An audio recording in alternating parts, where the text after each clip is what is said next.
Hey everybody, I think we're going to get started. It's 6:30. Thanks for coming.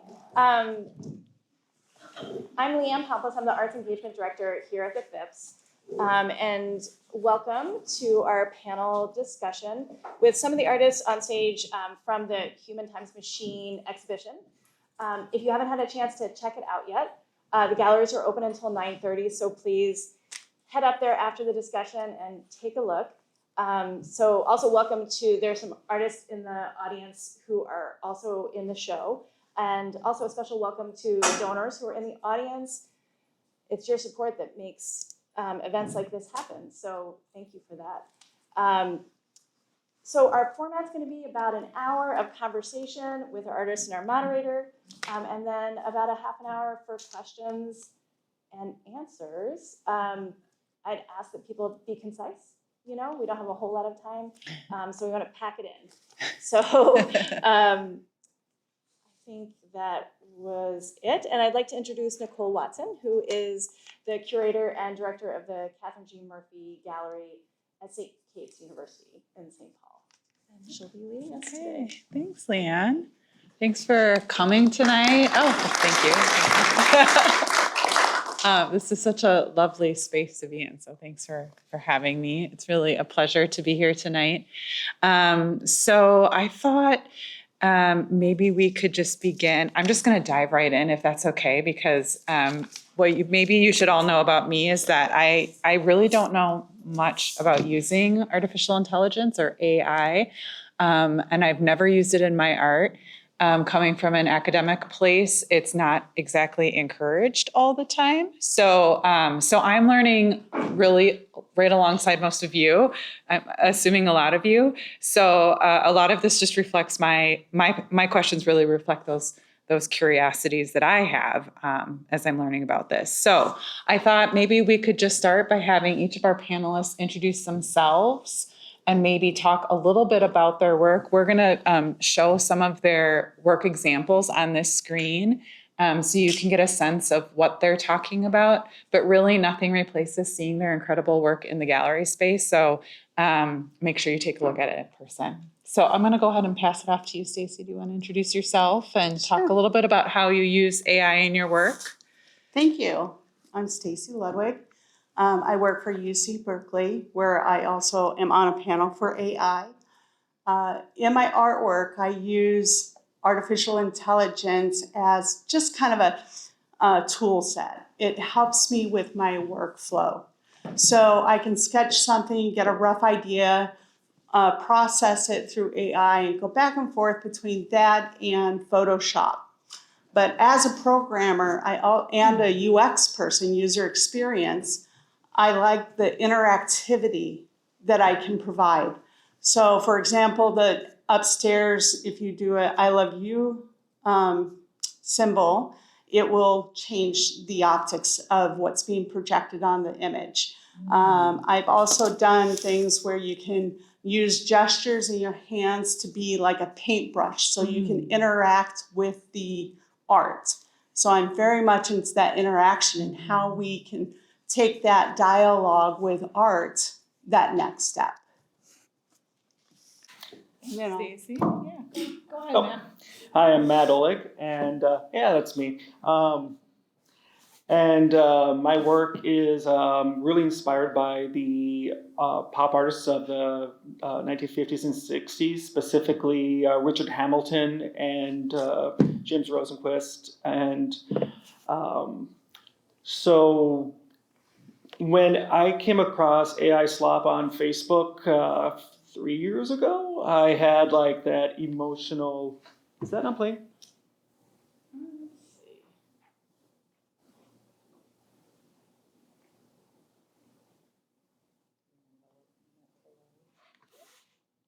Anyway, so what I do is, for the past 3 years, I've been collecting AI slop from different Facebook groups that create AI images, and I've been downloading them to my computer without the consent or the permission of the AI artists.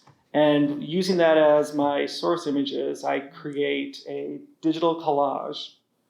And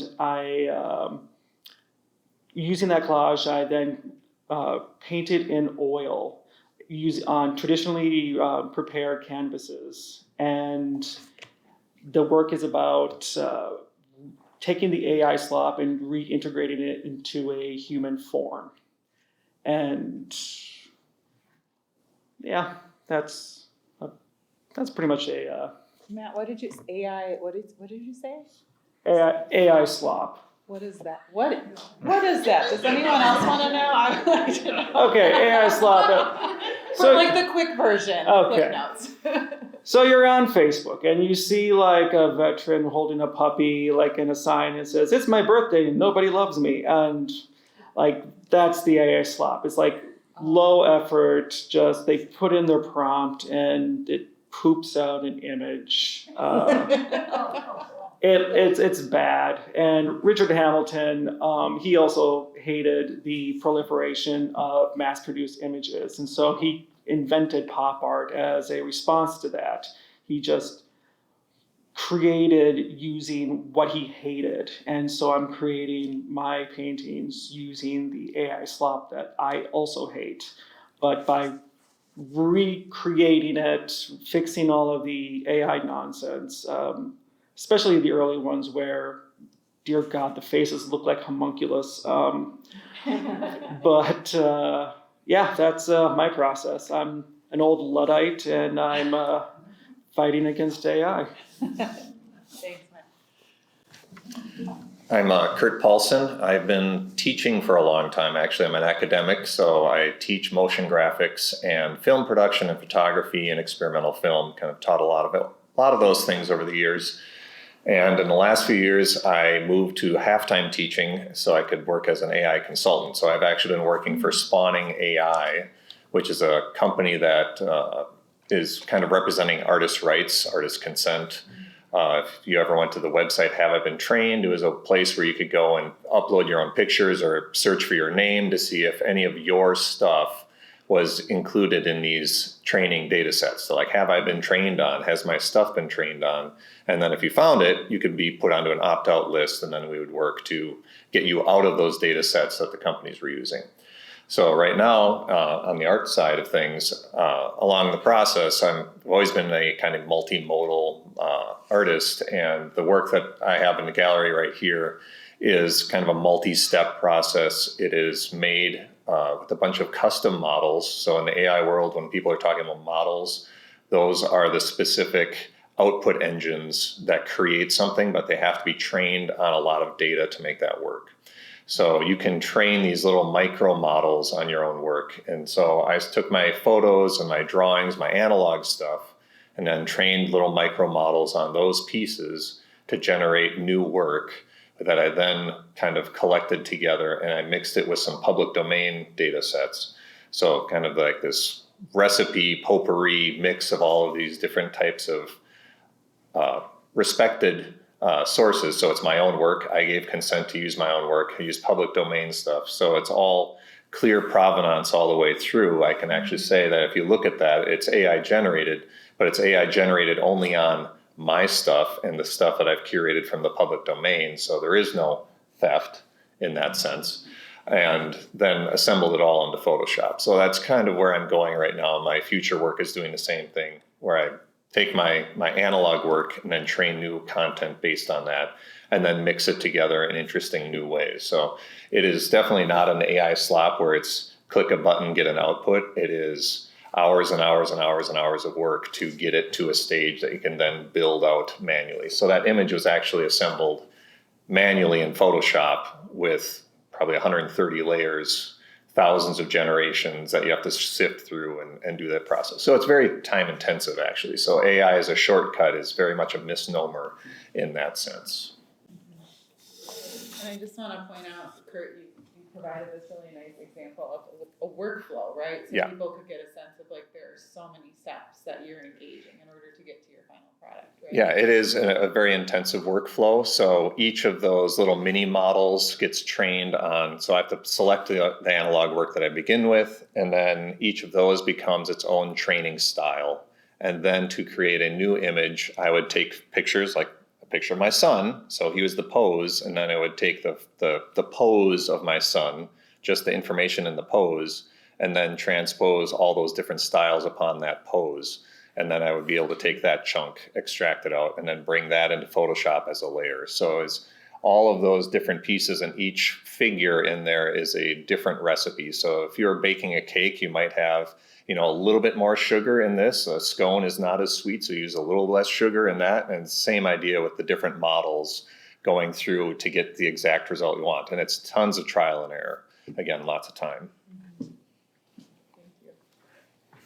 I have to say it's hard to go last because after all those great introductions, I have to remember who I am. So I'm Sam Van Vo. I am a recent graduate at Metropolitan State, right across the river in St. Paul.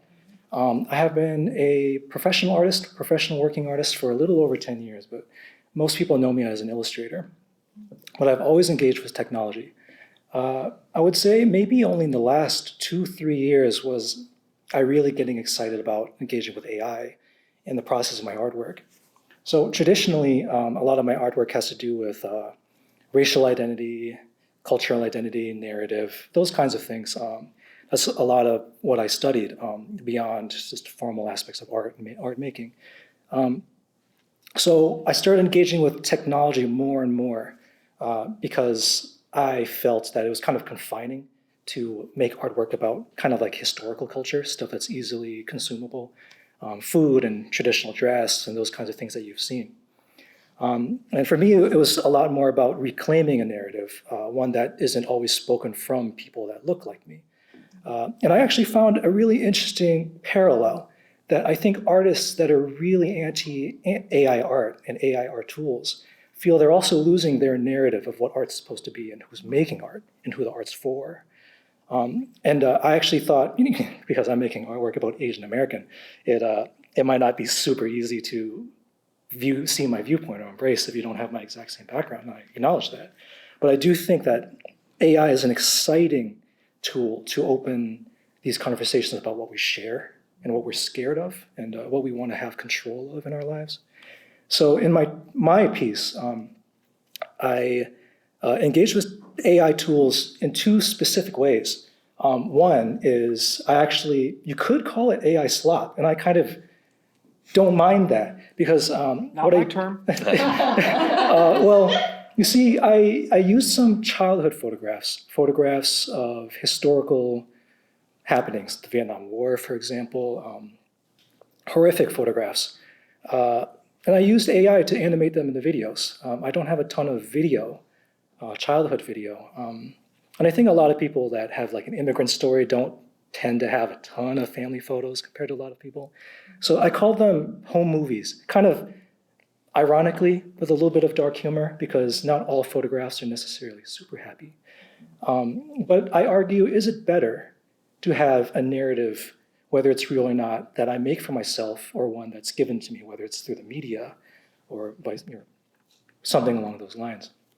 So that's one way that I engaged with AI to bring to life, if you want to call it life, some of these images that I have to try to reflect on who I am and who I want to be. But if you can go to the next image, it isn't immediately obvious because it just looks like a concrete block. But the entirety of the housing that I used is 3D printed. Every panel is actually a tray, plastic printed, that a concrete mixture is poured into. And the internals are all designed to hold the electronics of the CRT that I found. And I am not an engineer. I engaged with ChatGPT, just very accessible, to calculate the weight of each panel. Will it hold itself up? Will the weight of each panel crack? Calculate the strength, the tensile strength of concrete if it was half an inch thick and going around some plastic. And it was able to do that for me. Something incredibly amazing is I planned on showing my piece just on a CRT, just a regular TV. But when we were invited, or I was invited on this panel, and I saw who the other artists were, I thought to myself, I should probably make something a little bit cooler. And I put this thing together 2.5 weeks before drop-off. And I would not have been able to do that without ChatGPT to walk me through the process. And I think what is an incredibly powerful tool that AI delivers is expediting our idea to reality. And I think it has a lot to do with intention. So yes, absolutely. I think this is where we kind of split. Can AI help us express ourselves as humans? Or are we just going to use it to make slop? I think what we're talking about. Yeah. I think that's actually a great segue into my first question. And in full transparency, I think it was Kurt that was like, you should ask ChatGPT what questions you should ask tonight. And I was like, okay, I'll give it a whirl. And it put things in very nice categories for me, I will say. And it gave me a good place to start. It kind of got me brainstorming in really nice ways. But I didn't totally use all of their questions, all of ChatGPT's questions. But one of the first things I want to ask you all, because you both have used the words tools, collaborators, like in your art practice, do you think of AI as a tool or a collaborator or both? Like you're all using it in really different ways, but I think for all of you, it could kind of go either way or both ways. What do you think? And I feel free to like popcorn through this. You don't have to go down the line if you don't want to. I find that I use it both for the tool and for Yeah. the collaborator. Being an interactive artist and using projections and what have you, the ideal is to collaborate with someone else, another artist, but that isn't always at the ready.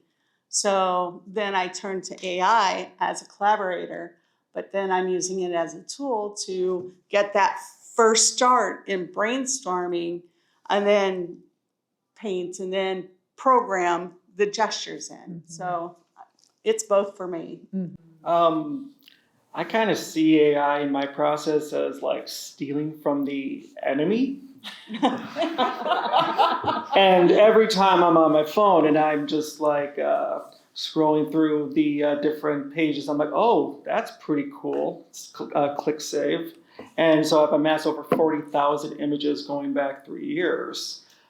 But recently I haven't been doing that as often because on the one hand, it's the same slop, of just like, imagine if you had a teenage kid who is then able to create any image you want. That's what's happening to a lot of the AI. And so I'm not able to use that. But in terms of using AI for a tool, I kind of do like the, I use Photoshop for generating my concept images. And there are a couple tools that are AI based, such as like the subject select tool, which is fantastic.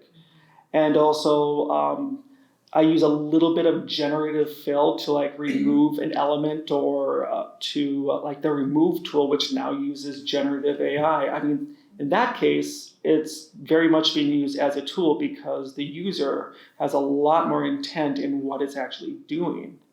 And I think in those small cases, it's fantastic. But for creating the full, complete image, which a lot of people online are doing, it's the enemy for me. And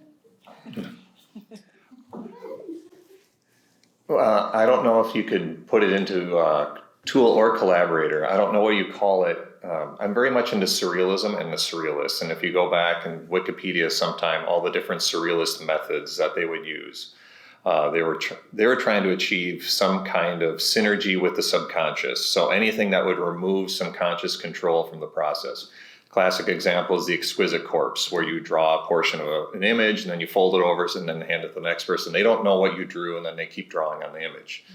For me, I feel like AI is the surrealist method for me. It is both a tool, but it is also the discovery phase. So when you're looking at what you're trying to create, for me, that artwork that I made would be impossible to do any other way. So you look at it and it couldn't be replicated in any other fashion because of the steps that went into it. So it's made a whole new workflow for me. So it's a tool that allows me to do that thing. But then as the collaborator, it's more of the discovery process. What I put in, it gives me something slightly different. There's always chance. AI is never perfectly precise. That's one of its downfalls, but I also think about it as one of its strengths, is that when you, even if I'm trying to train it on just my work, it will always give me back something a little bit weird, a little bit different. And you generate 100 of something trying to get just the right picture, and you'll never get exactly what you want. But I find so much delight in all of the surprises along the way that inspires me to go to the next thing. And then that actually informs the next round of prompts and then the next round. So as far as a workflow goes, I think of it as like the zenith of what the surrealists would have tried to achieve in their day. If they had this tool set, like this is exactly what they would like to be able to do, or the discovery and then the give and take. So I refer to it as my sine wave of creativity. So it's a bit of me, and then I put it into there, and then it comes back out and I make decisions, and then it goes back in. And it's always a give and take. And that's a major part of it for me, is always having that collaboration of it giving me something, but then as a tool, I get to choose and put something back in that I have manual control over. So both. So I actually differ quite a bit. I have a really hard time calling it a collaborator, but I absolutely see that point, because there's a long tradition in our history that tries to remove the artist from the art. You can look at automatic art. Surrealism is about dreams and subconscious. So you kind of break that tradition by overthinking anything and involving yourself too much. So yeah, I could see it being a collaborator. However, it kind of goes back to intent, as I said. For me, I kind of view it as a collaborator the way that I view my microwave as a collaborator when I want to make something to eat. Or a toaster would be a collaborator, and I want to make some toast. It's not going to argue with me if, man, you've had it too well done for a week. The way that a human would collaborate with you. We're a little ways away from what's called AGI, was artificial general intelligence, where it can reflect your thoughts back to you. It's still very much more just pattern-based and reflecting your own thoughts back to you, if that's how you use it. In a lot of ways, it's still just kind of reflecting your own thoughts back to you. It feels intelligent for the user experience, but it's not intelligent in the way that your dog loves you. But so for me, I view it strictly as a tool, but we're very close, 20 to 50 years before AI can start thinking for itself or so. 10, and so these conversations are important, but as of now, tool for me. Yeah. Thank you, all of you. It's interesting. I just keep, and this is just an observation, but how all of you pull from things that I would sort of consider sort of traditional aspects of sort of the disciplines of art history and studio art, things like interaction and engagement and things. You talked about pop art, Matt, and then we talked about surrealism and different things throughout the history of art that, like, at the sort of base of them, are very much considered like pure art, if I can call it that to some extent. So it's interesting to me the way that you are all sort of like bending things and folding things with AI. Like you're not losing, I would say, you're not losing sort of that human component. Like there's something that's interesting to you about humans, and you are bringing that into your artwork via AI. It's really wonderful, actually. I wonder, like, does AI change the role of the artist then for each of you? Like, what do you think about, like, what is the role of the artist and what is the role of AI? And like, does one impact the other? I know it's kind of a big question. If I may, I'll go first. Please do. If I could, I would like to share a moral quandary I had at like 3 o'clock in the morning that's related to this. Okay. So I grew up loving dinosaurs. Hell yeah. Sure, hell yeah, right? I love dinosaurs. And I thought to myself, if I had children, And I went to the store and I bought a blanket that had dinosaurs on it for my children. Would they grow up to love dinosaurs too? And if they did, does it matter if those dinosaurs were drawn by a human illustrator or an AI illustrator? And I couldn't answer that. I mean, as an artist, I'm incredibly biased, of course. I would love it to be drawn by a person. I would like to support someone's livelihood. But if they grew up loving the sciences, they grew up liking dinosaurs. Dinosaurs are abstract already. When Jurassic Park came out, they were very reptilian. Now they're covered in feathers. So a human coming up with a dinosaur concept or a machine, again, like, is it that it was realistic? It was more accurate? No. So that was my moral quandary. So the role of the artist, I think it's going to fundamentally change because of AI, and it's not just, maybe in art fairs all the way up to commercial application. But I think artists are going to really have to shift their role even in society into envisioning what our artwork is supposed to be for the viewer. How the viewer, to build off actually what you had said about our engagement with traditional arts. At the end of the day, no matter if we're making AI art, automatic art that removes the artist, I think we all share the commonality that our artwork is to be consumed by a human. And we can't remove the viewer, the human viewer. And I think we're in a really exciting time. I don't want to say it's a good or a bad time yet, but it's an exciting time to really question how can we reach the viewer in new ways now that we're being challenged this way. Take it. I think that creating art is a purely human thing. If you look at a mountain like against a sunset, you don't go, wow, look at that art. I mean, things can be beautiful without it being art. But if I were to take this, set it here, and look at it, you can say, hey, that's a water bottle. Cool. But if you have someone then paint and draw it, you can then say, hey, that painting or drawing is art. But like if you have AI just create something from a prompt, is the end result that's not art? There's no communication there. Humans want to communicate their ideas. I mean, we have been creating art and taking pigment and smearing them on the walls of caves from before we were humans as a species. And I think that to try to imbue authorship with AI, which is only a reductive averaging type of technology, there's no soul in an AI image.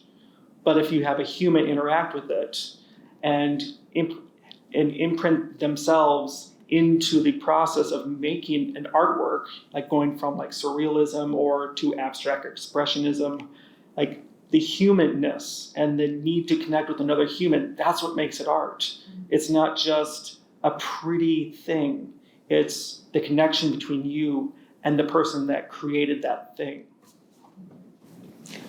I'm gonna say I really do like the bunnies on the trampoline videos. I want to come back to that in just a minute, actually. I think I have a related question and observation. But Kurt, I saw you pulling the microphone up too. Yeah. I was going to say the role of the artist, and when we talk about the roles and artists, and we also have to think about it from the field of art, the market of art, because those things are all interrelated right now. Yeah. And I would say that to use the water bottle example, if I were to sketch that as a live drawing with pencil or charcoal, that would be a pretty good rendition. I could also take a photo of it and make something that would be almost indistinguishable as an image of that. And if the consumption of most of our images are from an online source, as in we can't go into a gallery and see the actual pencil marks or brush strokes on the actual canvas, it's really hard to distinguish those two things. And so the noise level, that's where AI slop is really a problem. AI slop is mass produced. The I think they're saying there's 2 or 3 billion AI images being uploaded to the internet every day. So at that quantity of images that are going out every single day, it's very difficult to find the audience, to connect with people. So I think the role of the artist, even more so going forward, is not so much whether or not your pencil drawing of that water bottle is better than the AI's rendering of a pencil drawing of a water bottle, but it has much more to do with the personality of the artist. So I think that the role of the artist going forward is even, it's unfortunate, but we almost have to switch gears into becoming more of the personality versus just the output. So the artist and the artwork become paired together, and it's not just on the merit of the image itself. It has to be more than that in order for an artist to actually be able to capitalize on that in a commercial way, especially in an online setting at least. I think a lot of these conversations we've had before as humans. You brought up caves. The first ones are spitting around the hand. That's your first one. Oh, now somebody comes up with lined animals. You're using lines. Then you go into the painting. And that style changes throughout history. And then, lo and behold, photography. That's going to put all of the painters out. But it's not, because you can still transpose that humanity with it. And Photoshop comes along. Same kind of conversations. And I feel like this is a more complex conversation, but it's similar. And everything changes, everything grows. Is how do we adapt it and how do we keep it ethical? Yeah, thanks for saying that. I hadn't quite thought about it that way in terms of sort of the history of different technologies developing over time and how they impact how we make art. But I do want to, related, kind of circle back then to your comment about the bunnies. Because I don't know, I mean, I see all kinds of crazy AI videos that pop up on my feeds. I think I mentioned in my notes, like the talking babies and the Yeti and the Bigfoot videos, which my 20-year-old sons find endlessly hilarious. But I wonder if there's a question of authenticity here. And one of the things I've been thinking a lot about is like, we have these sort of, again, these are what I assume are strictly AI generated videos, and you can tell that they're not real. Like, I know that, the Yeti is not real and it's computer generated, but we live in a time where things not being real, like some people might take it as truth, right? It depends on if you lose sort of that human quality. I think you've all kind of alluded to the importance of like that human interaction and that sort of like the human needs to be involved in order for it to, to be successful as artwork. But how do you think about authenticity, or like how do you sort of how do you wrangle that idea when you're using a tool like AI? That's a huge question. I know, it's such a big question. As far as the bunnies or the bear on the trampoline, somebody had to think of that. Some of the humorous stuff out there. Somebody had to create these thoughts in their head and actively go out and try to see their vision. But the authenticity in how we go further, that's a scary question. Right. Because we're at a point where we can use these images to sway people one way or another, have messaging one way or another. Right. And now you're into the greater battles, that's where it starts getting scary. Right. How do you know something's real? Right. Yeah. What do you all think about that? Down at that end of the table. Well, I think there's things that we have to watch out for in the conversation is if we want to get into the conversation of how AI affects culture as a whole. Sure. That's one thing. So that's misinformation. That's the way that it's affecting the way people interact with each other. I was just listening to a podcast on the way up about how AI is influencing the dating scene and changing the way that people are interacting with each other. Wow. Like, these are all kinds of large cultural questions, which I am not going to solve with a picture that I make for a gallery. So So those like when you think about the authenticity and the misinformation issues, there's a huge can of worms there that you can jump into. And I think on the art side, the authenticity issue that we have to watch out for is kind of endemic to the internet in general, which is the copycat, the quick replication of your stuff for other people's purposes.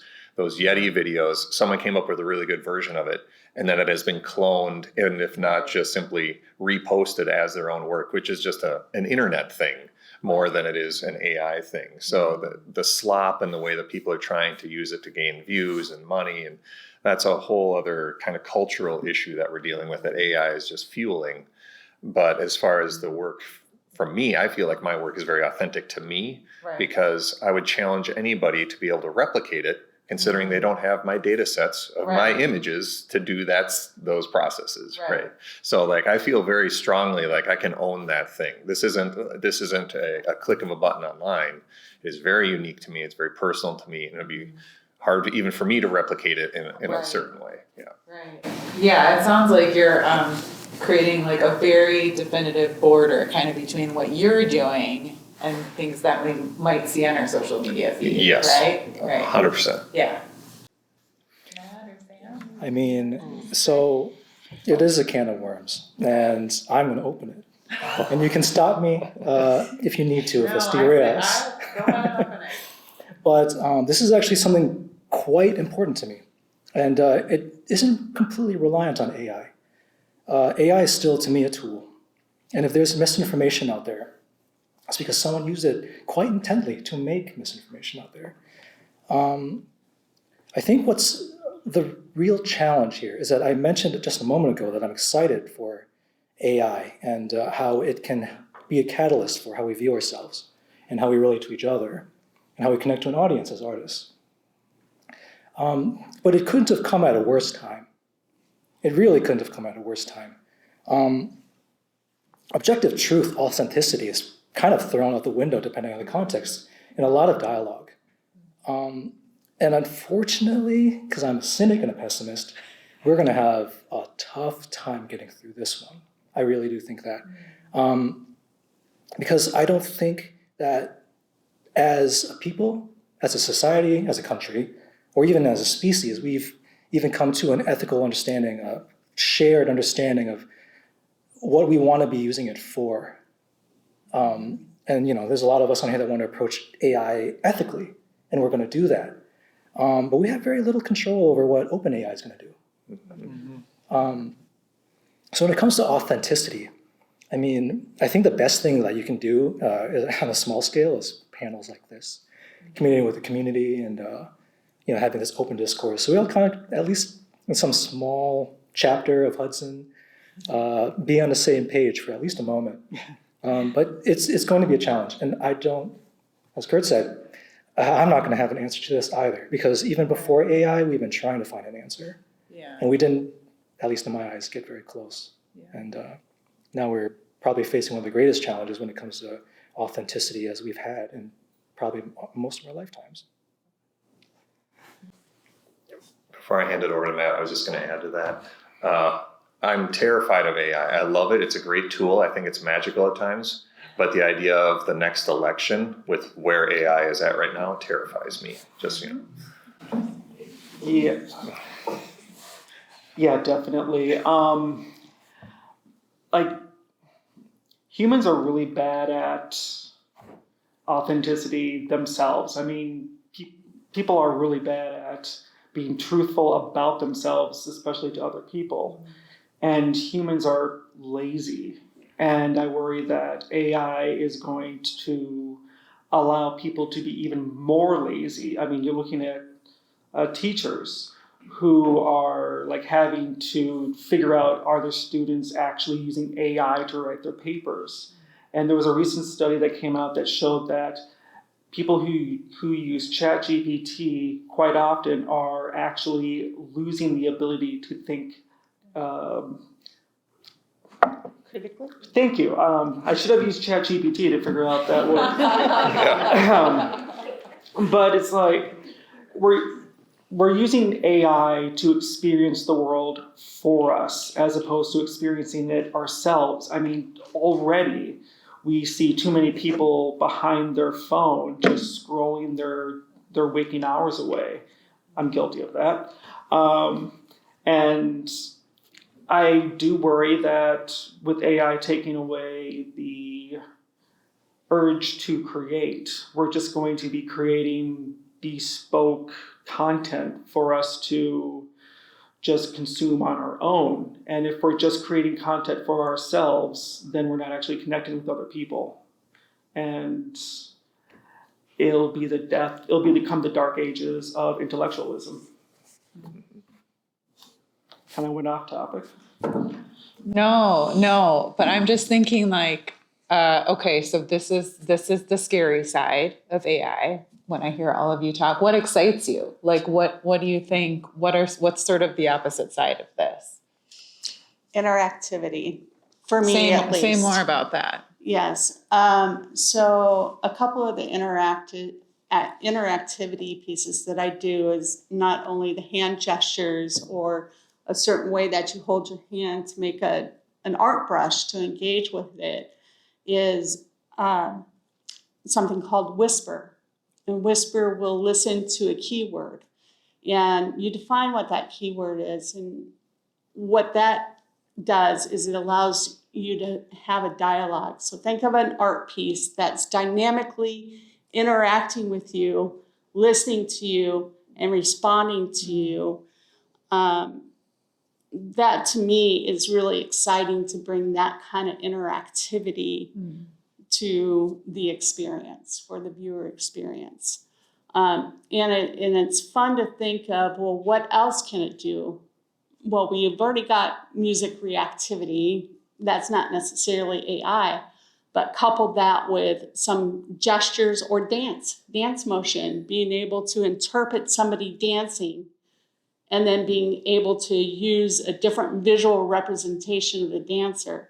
Things like this, that really excites me, because I want to have a larger conversation, not you just looking at my work and trying to interpret it yourself or what was the artist thinking, but to have that physical or verbal dialogue with the art.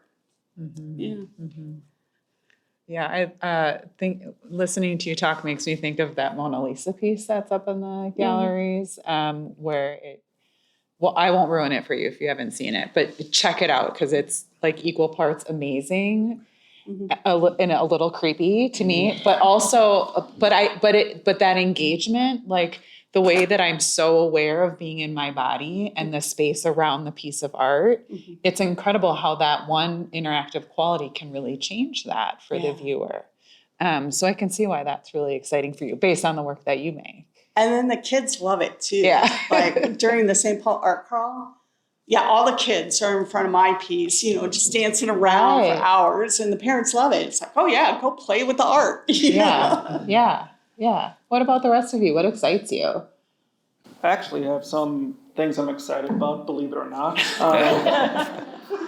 But it's for the things that that you and I won't do with AI. I want AI to be used and I'm excited about the possibility of like protein folding and creating like new medicines, pharmaceuticals, trying to understand how to actually generate clean energy with like nuclear fusion, and like just feeding it massive data sets that it can then analyze and give us answers to our questions. I don't think it should be like an AI chatbot or just a way to create. I mean, the people who are using like Midjourney, they're treating AI like a Google image search, and the results are just as authentic. And they're like there's something called like AI psychosis, where people start chatting with the chatbots so much that they start to believe in conspiracy theories, or they become addicted to it and they develop relationships, and there's a whole religion online about it. And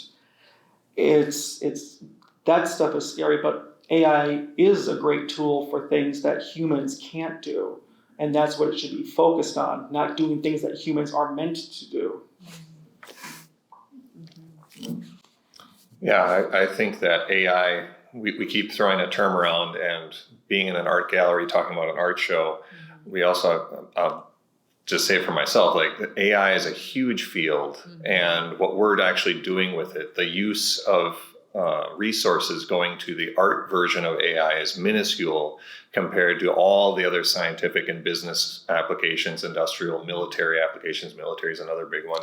But like those things are not, again, in my space. The things I'm excited about with AI, though, is being able to step outside of a certain discipline without any kind of limitations in that space. So my current work that I'm doing right now is taking the drawings that I was making and then converting those with AI into virtual 3D models. So I can take those 3D models, and it doesn't translate precisely. It's trying to estimate what a 3D version of that drawing would look like. But along the way, I get all kinds of interesting discoveries. And then I can 3D print those objects. So now I'm getting into a 3D space. So I was never able to work in virtual 3D, but now I can use that. And then I'm teaching myself how to do some modeling. ChatGPT is helping me to learn Blender so that I can do the manual modeling of the generated figures that I'm then going to print. And then I'm going to use my photography and film background to rephotograph the printed AI things. So I'm kind of switching and jumping before, like that 3D step would have been a blocker in the past. I wouldn't have been able to do that. That was too much to learn along the way. It would be like in the past where you'd say, hey, I am a fine artist, I'm a painter, but by next week I'm going to have mastered marble sculpting, you know? And you could do it. You could do it, but like for most people, that's kind of a heavy lift. And so for being able to go from one thing to the next and then jump back and forth at will, to me, that's extremely empowering and liberating. It's not necessarily shortcutting, it's just taking away the definitions of I'm this one thing or I'm that one thing. I kind of have all creative options. And in the design classes that I teach, I see this happening in the industry quite a bit. It's not necessarily that jobs are getting replaced by AI. It's just that jobs are being required to do more because of AI, because you have these tools that accelerate you. Now they're going to ask you to do more skills or more tasks. That's not necessarily a good thing, but that is kind of the way that the world is working, and we can't necessarily push that back even if we wanted to. So for me, it's exciting to be able to, if you are paying attention to it and engaging with it, you can jump back and forth between skills and disciplines pretty easily. And that has redefined for me what I am as an artist or as a maker, because I stopped thinking about my medium as the thing that defines me, because I have no medium anymore. I can do any medium, and that's really interesting. Similarly, I didn't know how to solder not too long ago. And, just using things like AI tools, ChatGPT, you can learn these things if you leverage it the right way. Like, for example, this is something that I've been doing recently, and I really think you could use ChatGPT to engage this critical thinking. It just requires you to not be lazy. So just for this panel, in fact, Nicole, you had sent us a bunch of questions. And I enjoy writing. I know a lot of people don't. And you could go to ChatGPT and have it generate an answer to any of the questions that you're about to ask us. But I used ChatGPT for this panel. I wrote an answer to some of the questions that would have been asked here. And I asked ChatGPT to give me a counterpoint, to argue with me. And I, not using ChatGPT to come up with a rebuke on its own, had to find a way to use my own critical thinking, argue my point. Do I really believe what I believe? Did ChatGPT bring up any points that I didn't think about? And I asked ChatGPT to rate my response. And that could be a great way to think out your own human thoughts. That, along with, as Kurt, you said, we can only be experts in so many things. It's an invaluable tool. I just hope that we leverage it the right way. And I think the best way to do that is to understand the tool at hand. AI is not a boogeyman. Most of the cons about AI are people-driven or corporation-driven. Fear-driven. This is so much potential. There's so much potential in it as a tool. Whether we're ready to use it as a tool is another question that I'll leave all to you and the audience.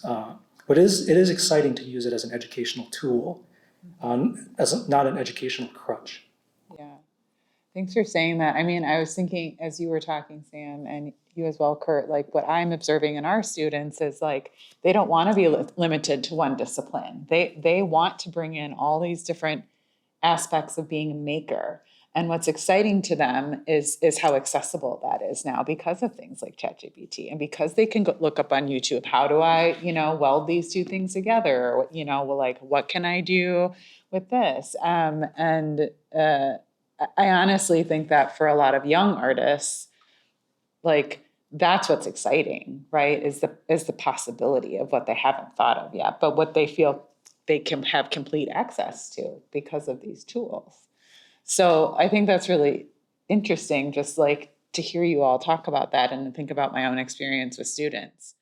I want to open another can of worms, if I may, but mostly because we talked about this at the opening reception, and I learned a lot from hearing from all of you talk about about this. And the question I asked you was, can you tell me a little bit about the environmental impacts of AI and how you think about that in relationship to your art? And I want to bring it up again because I learned so much from all of you, and it encouraged me to go out and educate myself a little bit more, because I think mostly what I had heard before talking to you were like the seriously damaging effects. And it really was informing the way that I was thinking about my own use of AI. Like, I really don't want to use it because of that. So I'm wondering if you can share a little bit with the audience what you shared with me and what you know about that part of the AI world. So I did a little research since then because I didn't have a strongly formed opinion on it. Obviously, I knew and I have heard that there's an ecological impact of AI and AI development. But I wanted to compare it to something that maybe has been more often in discourse. I found that US data centers, AI and non-AI development and technology included, make up about 1/10 the carbon footprint of everyday driving, commuter driving. 1/10. But that's not an argument for it. I asked myself, is AI only 1/10 the damage of cars? Or is AI super damaging, catastrophic, and cars just happen to be 10 times more catastrophic? So it's not really an argument yet. Something I asked myself is this pursuit of, if that's the plan in a perfect world, to pursue like an ecological positive, eco-positive development of AI tools, is that even possible on a finite planet? And our population is growing. We could use AI to develop medicines, keep more people alive, live longer, all good things until we run out of room. So I think, interestingly, it really points to the problem that we've had even before AI is we seem to leave the ecological impacts of no matter what industry for something for the next generation. AI initial training, as Kurt brought up in our last conversation during the reception, a lot of the ecological impact has to do with the initial training. And once we get through that, there's essentially startup costs to developing it. I stumbled across something called Jevons paradox, which is a economical kind of concept that came out of someone named something Jevons. I'm sorry, I don't remember their first name. He was a British economist, essentially saying that anything that you have, if it's a good thing and it costs something, you can make it as efficient as you want. But the more efficient you make it, the more you can utilize it. More people will have it. And Jevons' paradox is simply that it will expand at scale and it might cost less per unit, but the ecological impact could remain the same. Say for AI, maybe we'll compare it to cars again. Cars in the early days had an ecological impact, sure. And maybe you could have scaled the trajectory of it. But as imperfect humans, would we have anticipated the cost of the highways? The cost of the trees lost for building highways, the extra ecological impact of transporting fuel to every gas station in the US so we can keep driving. And this isn't an argument against driving, and this isn't an argument against AI. But I think the big issue is, and I think we're gonna mess up again, but it's a conversation that I hope we don't leave to the next generation. And the pessimist in me thinks we will. Does it impact the way you work with your own art? Like, are you thinking about that? I certainly think about it, but I like to think I'm a pretty green person, but I still drove here.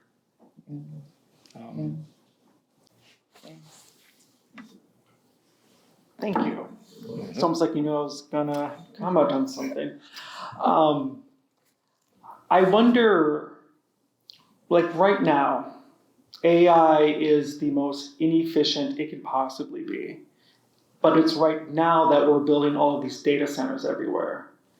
And if you were to look at computers 30 years ago, the most expensive computer that you could buy would pale in comparison to your cell phone. And so why are we spending all of this energy, all of this money, building out all of this polluting infrastructure when in 30 years, everything is going to be obsolete?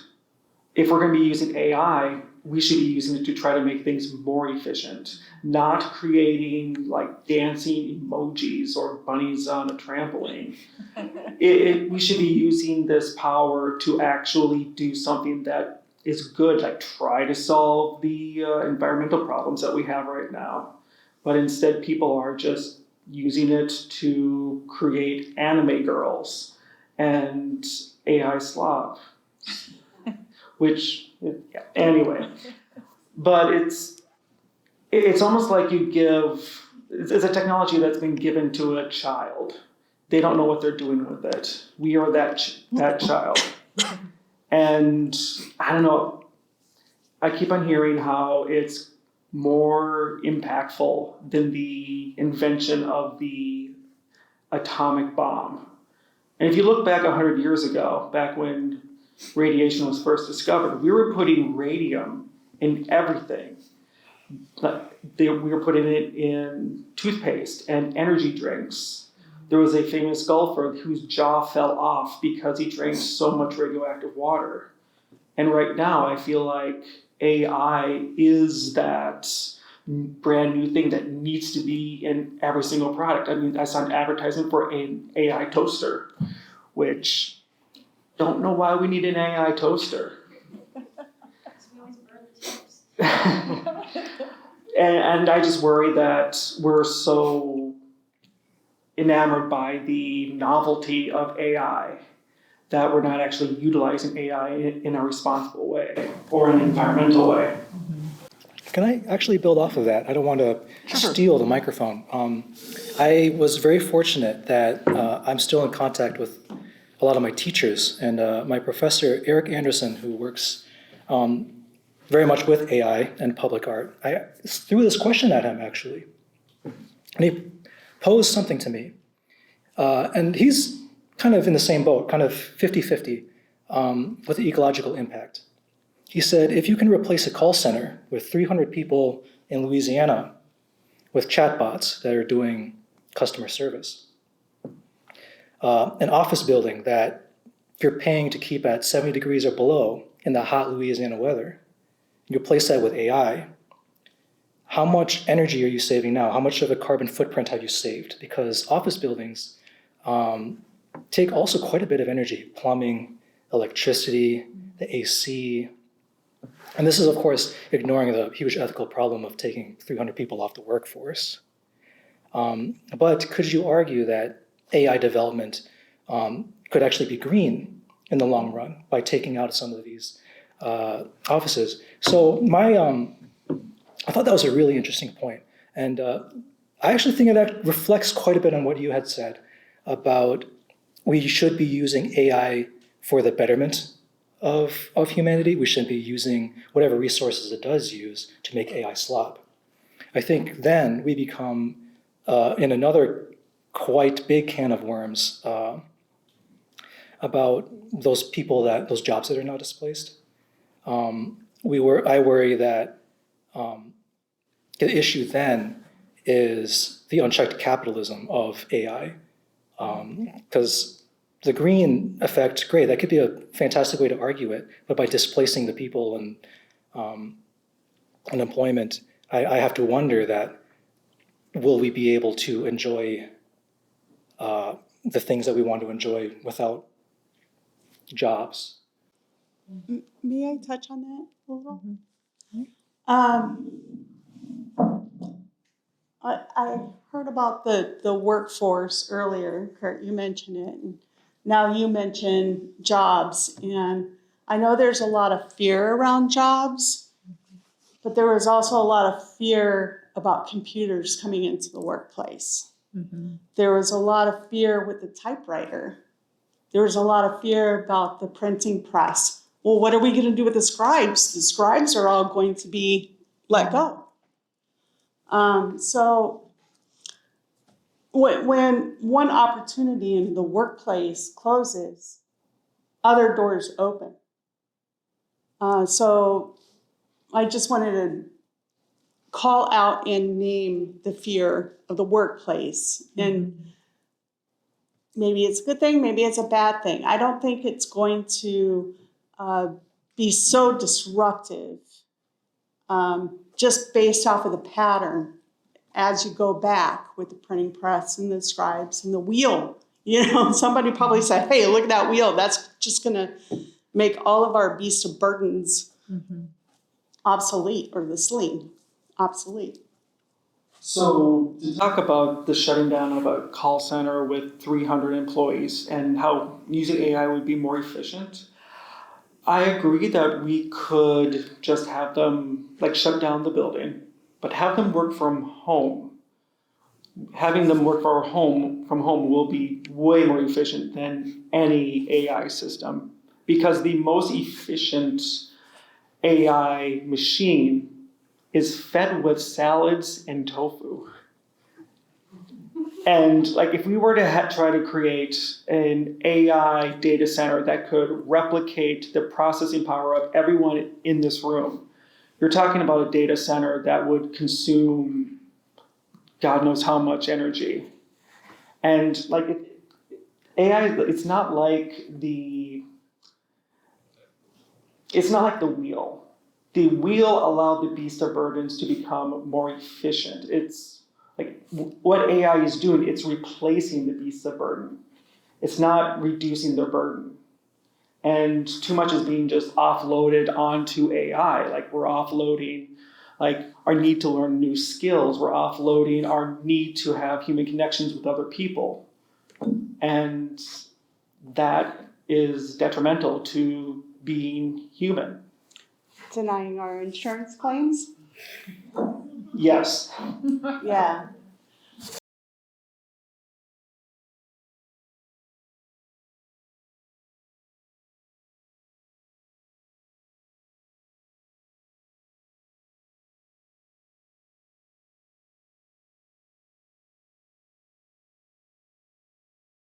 With the work that you make. In the environmental sense, is what you're talking about, not the employment sense, right? I'm not the employment sense, I'm the environmental. Okay. So as a kind of a little case study, to use my picture again, so all of that was made without any data centers. So I'm running all of that locally on my own computer in my house. So when we start thinking about our use of power and water, I don't have a water cooling system on my little Mac, and I'm plugging it into the wall and I'm running it. So I teach motion graphics, so I'm doing After Effects, and that's a processor intensive software. So when you want to make an animation, you have to hit render, and some of those are really complex. If you're doing 3D animation, it's very common that you would hit render and your computer would be running at full power, full maximum GPU for 3 days to render out your 10-second video. That's very common. Hollywood, when they roll out their new blockbuster movies, they have data centers that are big render farms that are rendering out every one of those frames. So nobody is going in there and saying, you know what, we should have hand-painted visual effects again because these VFX data centers are using so much power. We're also not thinking about like Netflix or YouTube. YouTube is a very frivolous thing. People are frivolously looking at that all the time. All those streams are coming to you from data centers. So we tend to, I think there's a certain noise that gets built around AI as almost maybe a distraction tactic around the power and water thing. But when you put it into the context of all of the other internet related things, the 12 billion Google searches, like every time you search something in Google, it costs a little bit of electricity at a data center for that search to give you an answer. So like all of that stuff. So AI is just kind of another form of everything that's happening in the internet. But there are ways to do it. So like I said on mine, I'm running it all locally, and it rendered in less time than a lot of the animations that I'm doing when I'm doing examples for my students' classes. So I'm not using any external power. I could feel that power on my own energy bills, but I'll tell you that the 3D printing cost me a lot more than the rendering of those pieces. My 3D printing cost me an extra $80 a month in printing out all my models, because they'll sit there and run, and it's a heating element and things like that.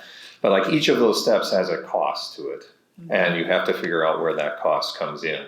But I think that we tend to forget that after that initial training round, when you just ask for a response, it isn't actually, if it gives you a response in a second, it's not actually taking that much power to give you that 1 second of response. So every time you touch AI, you don't have to feel guilty that you just burned up 5 water bottles worth of water every time that you touch GPT. That's a myth. So from my point of view, there's definitely ways that you can do it. And there's a lot of people on the art side who are trying to be very intentional about it, who do run it all locally. The hardcore AI people tend to run it all locally. And they're not even touching data centers at that point. Thank you for that. I mean, unbelievably, it's already 7:30. So this is a deep topic, obviously, but I want to give the audience a chance to ask some questions.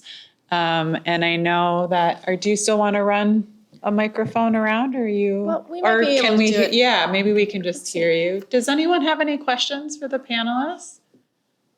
Yes. Yeah, I know there's no attorney, I don't think so, none of you are attorneys. But, so, any thoughts about, especially Kurt, in terms of the legal piece of this? So I'm writing a book, and ChatGPT-4 is my collaborator. And so I'm thinking, if this book hits like I hope it will, OpenAI, if I'm OpenAI, I want a piece of that. Because it collaborated with me to write it. When you look out on the horizon, do you see these big AI companies wanting a piece, whether it's visual art or written? Good question. I personally don't see them doing that because they're currently fighting the optics battle of going the other way around. And so there's recently a lawsuit that was just settled on the training of books, right? So training language models on copyright books. So can they do that? And what they discovered in that whole discovery phase in the trial was that, in fact, it was deemed acceptable that all of these books can be trained without having to ask anybody's permission to do so, if you legally obtained the book. So that means that there was a fault in that they would go and they would download all these PDFs, or they would go to a library and check out a book, or however they would access the texts. And that was the violation. That became the issue that the court could say, yeah, you circumvented a security measure to reach that text. Same thing could be said about images or something like that. But specifically in those text instances, that just means that in order to train on those things, OpenAI or I'm thinking Claude, because of Anthropic, sorry, the company Anthropic, which runs Claude, they're the ones that were actually involved in this lawsuit. They just simply have to buy one copy of each book that they train on, and then they can train on that as many times as they want forever because they bought a copy of it. So that doesn't really like protect that author from having their work in that, and like they'll get their $30 for their book, and now they can be in those models and trained on in perpetuity. So the other direction of worrying about whether or not OpenAI is going to come after your text, you have to check the terms of service on each and every platform. So every platform, the terms of service, that is something that I always tell my students.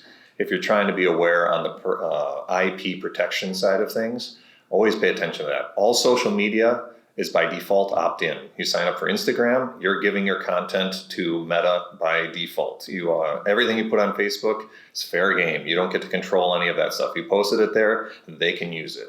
YouTube, you post it there, Google can use it, which is why Google has all these really great video models because they own YouTube. Nobody else has the YouTube data set, so that's why Google's leading in the video game. So like all of those terms of service that we've kind of just scroll through, hit accept, all of them usually have a clause now on whether or not it can be included in training or not, and then what the outputs can be used as. And a lot of the current, I know Google is doing indemnification, other platforms are offering indemnification, so it's like we can't prove that your work will be safe in a legal sense, but we will indemnify you. We'll cover your legal expenses. We'll protect you if you do get sued by using our product to make something that somebody doesn't like. So like they're trying to make it very much that you have a commercial output of this.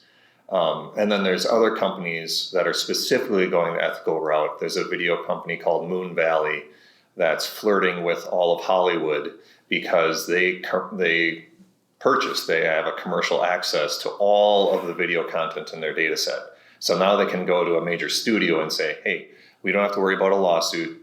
We have all the rights to all the content that was put into this model. Here's the thing, you can now generate videos. And again, that provenance, being able to track it all the way back, that's an important thing. I think of workflows and provenance as the future for artists. Instead of like, here's my artwork, it's going to be how did it get there? And that's going to what differentiates an artist from one to the other is being able to track their web of influence and where it all comes from to what the final output is. And being able to demonstrate that as a good ability. I don't know if that was too long-winded, but. I have a question, changing gears a little bit. So I can't remember which one of you mentioned, I think maybe Sam, but about how you can't remove the viewer from the artwork, that ultimately the point of artwork is you're creating something that a member of the public will see somewhere, somehow.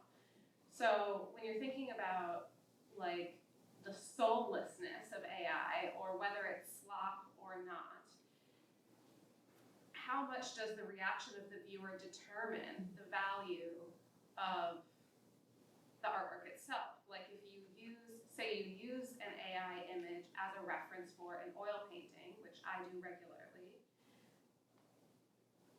then the viewer has a strong positive reaction to it. They don't know that that image maybe came from AI. To them, their reaction is wholly human.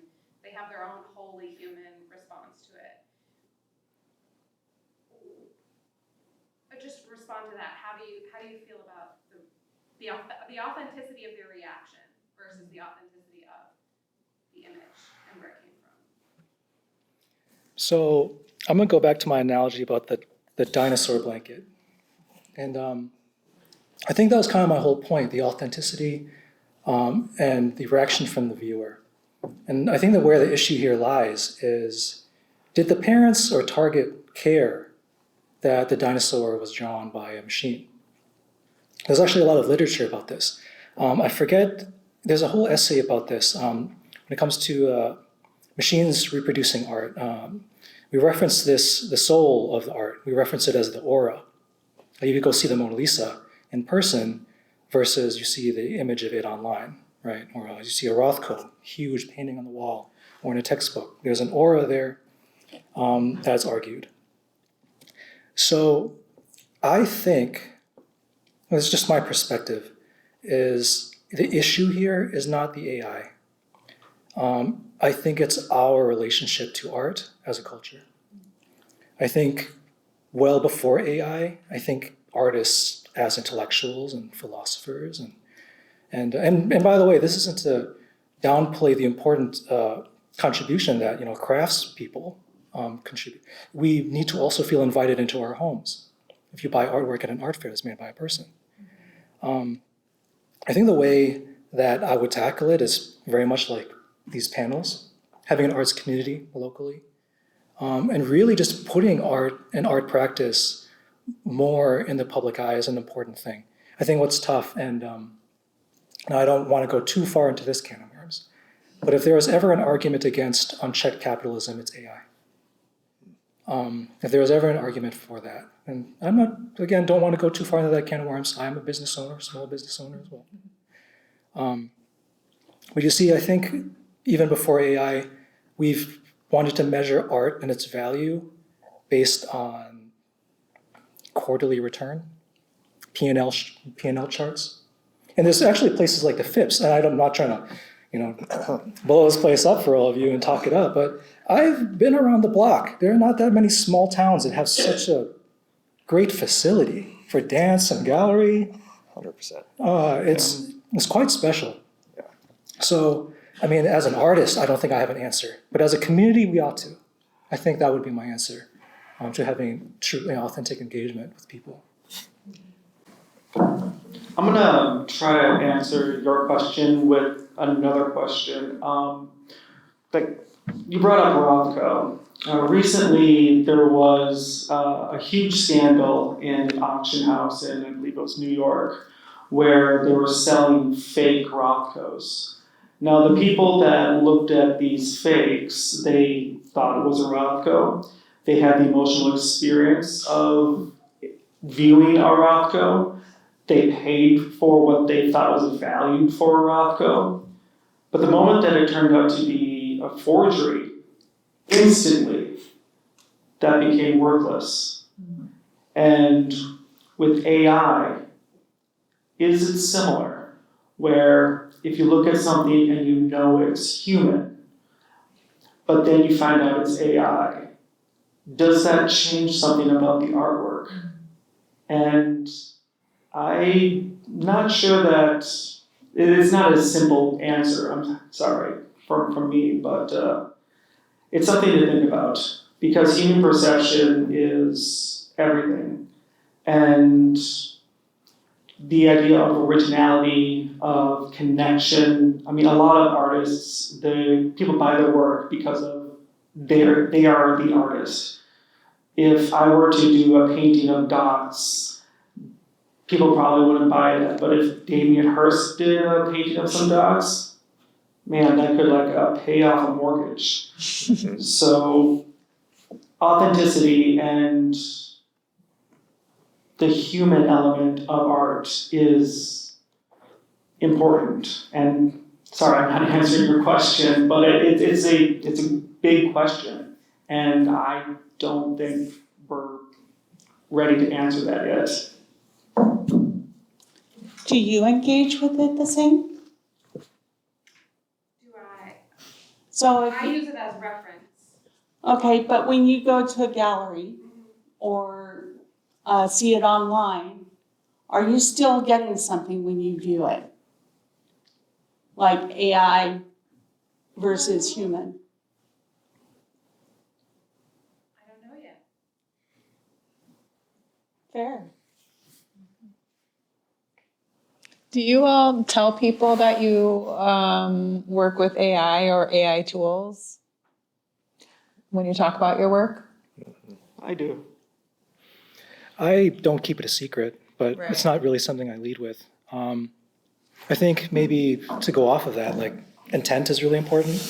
In the beginning, I mentioned that I'm more of a sculptor these days, but I also said that I 3D print a lot. I think a lot of people, because I mentioned that I have a little bit more of a traditional background, still life, figurative drawing. If I were to describe myself as a sculptor to someone classically trained and they make beautiful bronze sculpture of the human figure and animals, they probably look at me like I have two heads, because I just hit a button. But intent is really important. For me, what's really important is whatever themes that I'm presenting, I can try to convey them and kind of open a door to this conversation that I'm having to connect with the viewer. Whether the person I'm talking to needs to hear if I used AI or not, I mean, that's up to the viewer. But I'm not trying to be opaque, non-transparent here. If they wanted to know, I would absolutely tell them.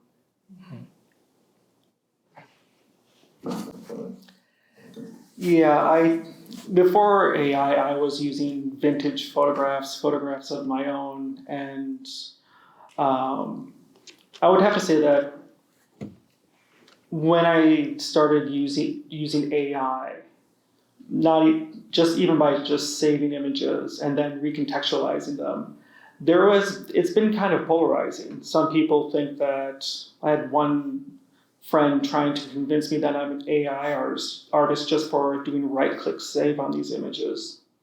But it can be polarizing, but I think I'm getting better at describing the process. So it's less about using AI and more about taking AI back to the human element. And if it weren't for the computer, I'd be like, if I were back in the 1950s or 60s, I'd be ripping those images out of magazines as opposed to Facebook. But people don't buy magazines anymore, and everyone has Facebook. Yeah, I'm not shy about talking about the AI process, and that's again just because I'm very fastidious about documenting the provenance on it. So like if people come in and say, oh, you're an AI artist, and then I can point to them like, well, it's all homebrewed at home with everything that I've made. And then I can show I'm currently building an end table from my picture. So I'm printing large legs, and then I'm actually making my own like little white and blue china set, but it looks kind of like weird melty people in this white and blue size. So I try to play around with a lot of things. I like to cast in aluminum, so I'm planning on doing some drawings, which I'll turn into 3D models, which I'll print in a water-soluble resin, and then dissolve that into a mold and actually do a real metal pour and make an object out of that. And at that point in time, I don't feel embarrassed about my process. I don't feel like I've shortcutted something in my craft. I'm still spending a week making one thing, you know, it's fine. Yeah, I asked because I thought your example was so compelling about the Rothko, and I think it felt kind of connected to the question you were asking, which is like, what do you value? What gives something value, right? And like, what matters the most? Is it the way you're making it, or the way someone's interacting with it, or the experience they're having? And does it all matter anyway, right? Like, I know that's kind of what you were asking. It's a big question, but that's why I was wondering is like how you talk about it when you're among your artist communities, and sort of what the sort of the larger impression is about artists who are utilizing some of these tools. I think one of the big concerns I've seen recently in St. Paul, there's a lot of art galleries, and I don't know the process this person used, but there was AI involved, and it was hanging in a gallery for a show. And when it was found out that AI had been used, and again, I don't know the capacity that AI was used, it was removed from the gallery. Oh, interesting. So there's some bias there in the community as well. Sure. Yeah. There was an artist who I had wanted to include in the show who did not want to be in the show. They use prompts to get their ideas going. And they used to use prompts of images or photos, and that was acceptable. But to then get a prompt that begins a painting, they were not comfortable. They were worried about how that would impact their sales if it got out that they're using that. It's a real concern. Right. Right. And like a shame in like why would that be any less of a valid prompt than a photograph? Right. You know? Exactly. Yeah. Or cutting images out of a magazine. Right. So while I completely get why they were hesitant, I also, there's a long history of prompts and starts, and this is just Yeah. one iteration of it. It might just be my academic background, but I think of this as like the artist is also the educator. And I think if you're in AI and art these days, if you want to succeed at it, you have to always go out with that kind of educator mindset, not necessarily trying to make converts, not trying to be the advocate for, but just the educator about, and then that like talk about your work and what is actually going into that, and then be that neutral party that can say, this is what I'm doing with it, and that this is why I believe it's okay to be doing it, and so on. But I think that you have to kind of take that angle right now because everything is so polarizing. If you just simply drop a painting into a gallery and let the sharks feed, it will be pulled off the wall because it's a very polarizing issue. Right now it is just like politics. AI is like politics. It's an either or thing. So if you go in and say, okay, it shouldn't be that polarizing. There's a lot of nuance to this. This is not a black and white thing. Let's dig a little deeper. And then I think you can push past that. Thank you for having this show too, because now we can talk more about it. Yeah. And I want to bring that up too, because there is not one artwork in the show that is just doing it mindlessly, right? Like everyone is thinking about it, even if they're reacting by not using AI at all. But for the folks there's no one who's just doing a prompt and like spitting it out. Like that's not up there. And just the way that people are using this technology to create art, it's just mind blowing. So I feel really good about the show and just how it's demonstrating, the wide kind of use and the diversity of use. Yeah. I was nervous coming to it. I thought I was going to be the only pro AI, but no, it's been great. Yeah. I'm in the minority. But yet, Matt, you're still using these images. Yeah. So Well, I'm stealing them, much like AI steals. right. I mean, you're parsing it, right? Because that fits your narrative. Yeah. But you are just as much. And you're taking a position. I mean, I think it's important. I mean, I like the way you're drawing similarities to other ways of developing prompts, or like how you would maybe just rip images out of a magazine, right? Like, but the fact that you're doing it with AI slop, right? Like there's a commentary, there's a position you're taking there. And that's important too. Like that's a benefit of the way that you're using it. Exactly, and also it helps that all of this AI slop, it's not copyrightable. Right. So I don't have to worry about someone coming at me being like, hey, you used an image that was mine. Right. And then when I download these images, I also make sure that they're not in the style of another artist. Right. Because then I fear about the ethics of that and try and start accidentally emulating another artist's style. Right. There's great intentionality, I would say, in the way all of you are using AI. I did see one more question at the back. I think we have time for one more. Go ahead. Yeah, so just the idea of prompts, it kind of makes me wonder, is prompting the new art form? What are your thoughts on that? You really have to massage your language a lot to try to get it to form what you're thinking in your head.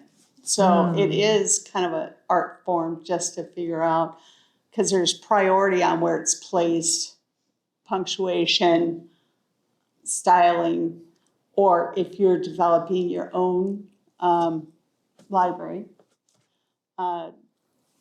it can be an art in and of itself. But then I'm a programmer, so I think there's a lot of art in programming, just writing really clean code that sometimes you can turn into a poem, so. Right.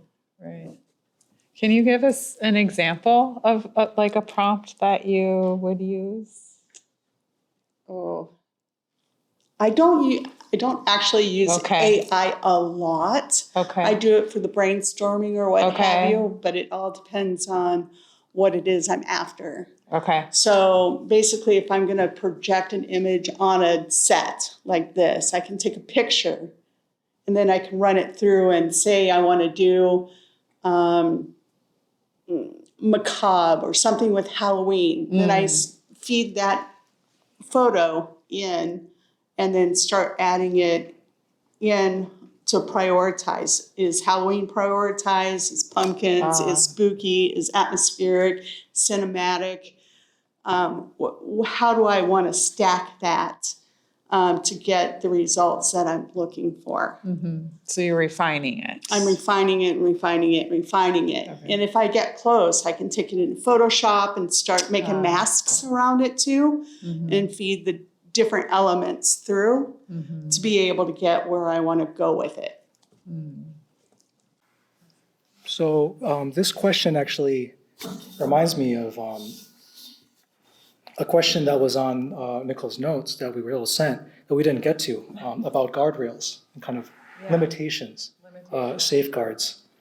So with prompting, I want to tell a really funny story about this actually, and why earlier I said that I have a hard time looking at AI as a collaborator, but I differ from Kurt, who's building a data set himself. So I used two software tools. I used Adobe Firefly, very consumer level, it's Adobe, and then another tool called Polo AI for some of my video generation. And Adobe Firefly, it didn't want to animate any of my kids' pictures. It doesn't like uploading pictures of children. And I don't need to get into why, right? So I used Polo AI to do that kind of stuff. And it could be something as innocuous as like a picnic picture of me as a kid, But those guardrails that are there, I mean, that's probably a pretty obvious guardrail of why that might be there. But let's think about the ones that aren't as obvious. My self-portrait, it actually came from a class project, and I had it, and I hate doing that kind of stuff, and I wanted to use it for something else. Using Adobe Firefly, I just wanted to add blinking.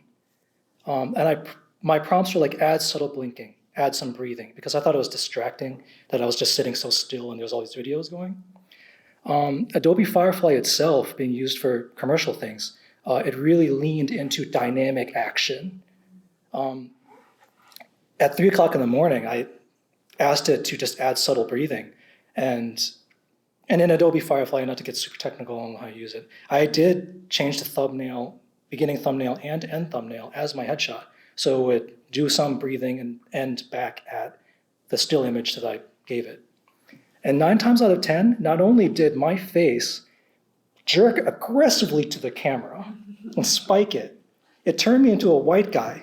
And that's another can of worms that I won't get into. But at 3 o'clock in the morning, man, I just jumped out of my seat. So guardrails, the prompting, I'd imagine there's like a quiet background guardrail that says, don't not animate the image. Even though my prompt was eventually got to the point, do not animate this image. And it would still do that. So as a tool, it's unthinking, right? So when it comes to prompting, of course, like ChatGPT is a LLM, is a language learning model. It probably understands don't do something when I say, hey, I'm gonna type you something, don't say anything about it. It's like, okay, I won't say anything about it, right? So prompting is a new art form. I could see it, I could see it like it's kind of an art form doing that. But as an art form interacting with a new medium, you start, and this is why, again, I kind of have a hard time calling it a collaborator, it kind of humanizes it. If I take the word AI out of this equation and I say, now I'm prompting Adobe Corporation, right? It doesn't sound like a collaborator anymore because Adobe Corporation has these other guardrails and things that it's assuming that the user would want because it of course costs some resources. On Adobe, it's credits, So 9 times out of 10, it would animate me doing this crazy dynamic thing that I didn't want it to do. And it would still cost credits, right? But from their Adobe Corporation's perspective, they're not, average person isn't there for really subtle imagery. They want it for a commercial or something. So that brings to light some, major limitations, because there is so much potential, but there's very much limitations. And most of the limitations are put by whoever's developing it. So it doesn't really feel like artistry if if you're not really being intentional with what you're doing. It's all about the words too, like subtly breathing. There's so many different ways that you can phrase that to get subtle motion. And it's just finding that right combination to get to where you're going. I feel like the best prompters out there order the most complicated drinks at Starbucks. And like prompting is really just communicating an idea, hoping that the thing or person on the other end is going to give you the thing that you want. And if you've ever gotten your order mixed up at a restaurant, you know that you could have the perfect prompt, but the entity or person, cook, the black box that's running this program, they might not understand it. And so ultimately, the thing that you get back, you might have instigated its creation, but you were not as involved in its creation. You are relying on the barista to give you a double caramel mocha latte flat, no foam. Yeah, that whole thing. And I don't know, it's not, I don't see prompts as necessarily a tool, because with a tool you can, like a hammer, you can hit the nail. But if you just tell the hammer to hit a nail, it might not. Sorry, I'm a little on that other side of the spectrum of AI. Do you want my response, or do we need to be done? I think we could finish up with your response. That'd be great. So on the prompt side of things, I think what Staci's talking about with like this special language and the framing around that, you're using a lot of stable diffusion stuff, I believe, in some of your work. Flux. And flux, right? So as the generations of the different models are coming out, the way that you interact with them changes. So the first stable diffusion 1.5, that was kind of the first open source one that really blew open the floodwaters on AI, that used what they're called guru tags. So it was all kinds of just single words, and then you can make that word more significant by putting parentheses around it. So your prompt actually looked like some kind of strange mix between a poem and a code block, right? So like that's where the prompt engineers got really excited, and they felt so good about themselves because they figured out how to massage this weird mass of parentheses and commas and words to make this thing do something. And so they realized that that was a friction point. And so all the developers of the AI systems are trying to make that easier, because they knew that that was difficult to master. And so within the last 2 weeks, we've gotten to the point where Flux was using common language, so I could use a sentence instead of all these just commas and things. And now Google has just come out with one, and ByteDance, who owns TikTok, they just came out with one called Seed Dream.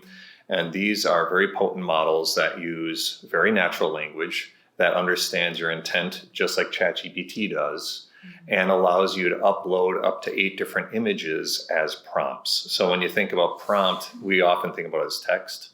For my image, my prompts are a pose from my child, which is actually a posed kind of wireframe. So that's part of the prompt.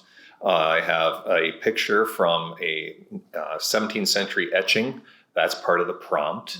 And then I'm using language as part of the prompt. And then I'm mixing it with my own fine-tuned LoRa's, which are focusing that prompt. So like the prompt itself, that little block of text is important. And people think about it like that because they're using web interfaces, and that's the only interaction you have.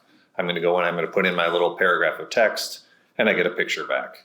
But then when you dig into it another layer of control, then all of a sudden like, oh, there's all this other stuff. So Google's amusingly named Nano Banana, that's the name of their model, can be very specific. You can take a person and a suit coat and a cup from Starbucks and maybe a background from the Sahara and say, I want this guy to be riding the cup as if it was an elephant in the Sahara while he's wearing this suit, which is too small for him and kind of bulging around the edges of his shoulders.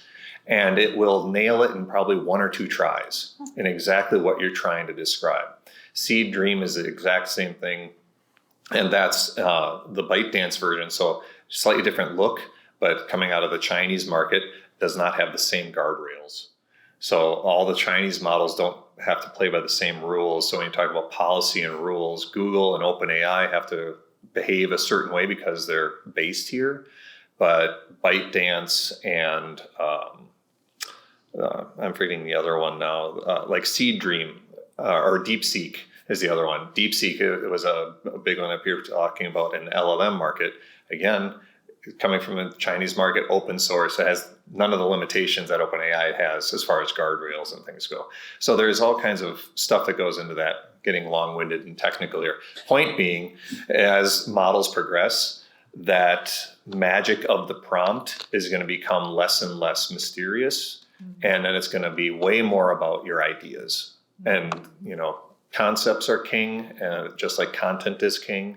So if you have, I just rolled out AI for the first time in my film class. Hey, everyone, we're going to do an hour and a half Gen Jam. We're going to make a short film in an hour and a half. You have the infinity brush, as in you can make anything. You can literally make anything, shoot anything. You have infinite creativity. Now make something. And most of them are paralyzed because they had no idea what to do with infinite creativity. So like that's where I think the next generation, when you get into the artistry, comes in, is we have to retool what we can imagine and then figuring out how to make what we imagine actually something that someone would want to look at, because there's going to be a lot of noise out there to cut through. More bunnies on trampolines, please. Oh, that feels like a good place to stop. Yeah. Thank Thanks you. so much to our panelists. Yeah.